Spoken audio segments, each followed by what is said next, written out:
Germaniya ishchilar uyushmasi Volkswagen'ni Sharq Turkiston haqida ogohlantirdi. Germaniyada po'lat to'mir ishchilaridan tashkillangan ishchilar uyushmasining raisi Jörg Hofmann Germaniyaning danglik mashina ishlab chiqaruvchisi Volkswagen'ni Sharq Turkistondagi Uyg'urlarga qaratilgan kishilik huquq dafsanchilik sababidan rayondagi zavodini taqashga chaqirdi.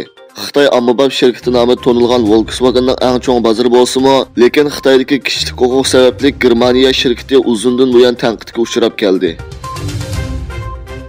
Uyg'urlar duch kelayotgan qiyinchiliklarni hal qilish uchun Turkiya hukumatiga iltimos sunildi. Xalqaro Sharq Turkiston tashkilotlar birligining raisi Hidoyatulloh O'g'izxon boshchiligida 5 kishilik bir hay'at 15-iyun chorshanba kuni Anqaraga ziyoratga berib, Turkiya Ichki ishlar ministrligining muavin ministri Ismoil Chatakli va Turkiya Nopos vatandoshlik ishlari idorasining boshlig'i Shaqif Aygul apandi qatorliqlar ayrim-ayrim uchrashib, o'zlarining talab iltimoslarini topshirgan. Egilishicha, hay'at Uyg'urlarni tez fursatda Turkiya fuqaroligiga qabul qilishni talab qilish bilan birga Turkiya kelanmay boshqa davlatlarda qapsilib qolgan va yoki boshqa davlatlarda turmalarga qamalib qolgan Uyg'urlarni Turkiyaga keltirish qatorliq 16 moddalik bir talabnomani topshirgan. Qatar Xitoyning bismiga qaramay tizimlash sistemasiga o'zgartirish kirgizdi.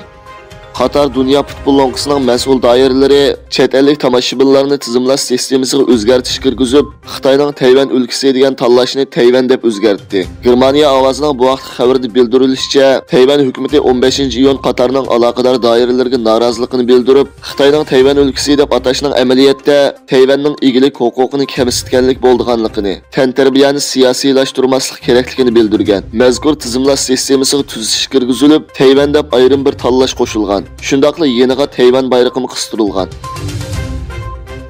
Amerika: biz Janubiy Xitoy dengizida Filippinni qo'llaymiz. Filippin hukumati oldingi hafta Xitoyning Filippinga tava 200 ingliz mili keldigan alohida iqtisodiy rayonda dengiz okean faoliyatlari olib borganligini ayblab, buning qarshi harakat qilganligini e'lon qilgan edi. Amerika Tashqi ishlar ministrligi Filippinning Xitoyni qudratqulluq qilish harakatlarini oxirlashtirish va Janubiy dengizdagi xalqaro qonunga hurmat qilish tirishchanligini qo'llaydiganligini bildirdi. To'qayev atalmış Donetsk va Luhansk xalq jumhuriyatlarini e'tirof qilmaydiganligini bildirdi. Qozog'iston prezidenti Qosim To'qayev Sankt-Peterburg xalqaro iqtisod munbiri doirasida Rossiya prezidenti Vladimir Putin bilan o'tkazilgan asosli yig'inda so'z qilganda, Qozog'iston Ukrainaning sharqidagi atalmış Donetsk va Luhansk xalq jumhuriyatlarini e'tirof qilmaydi degan. To'qayev yana Tayvan va Kosovoni e'tirof qilmaydiganligini aytgan. Toyota Xitoydan kelgan ta'minlashning uzilib qolish sababidan ishlab chiqarishni qisman to'xtatdi. Toyota avtomobil shirkati Shanxaydagi yo'qim ahvoli sababidan Xitoydan kelgan zapchastlarning ta'minoti uzilib qolish sababidan 11 ishlab chiqarish liniyasidan ishlab chiqarishni to'xtatishni qaror qildi. Avstraliya tashqi ishlar ministri Solomon Taqim Orolni ziyorat qildi.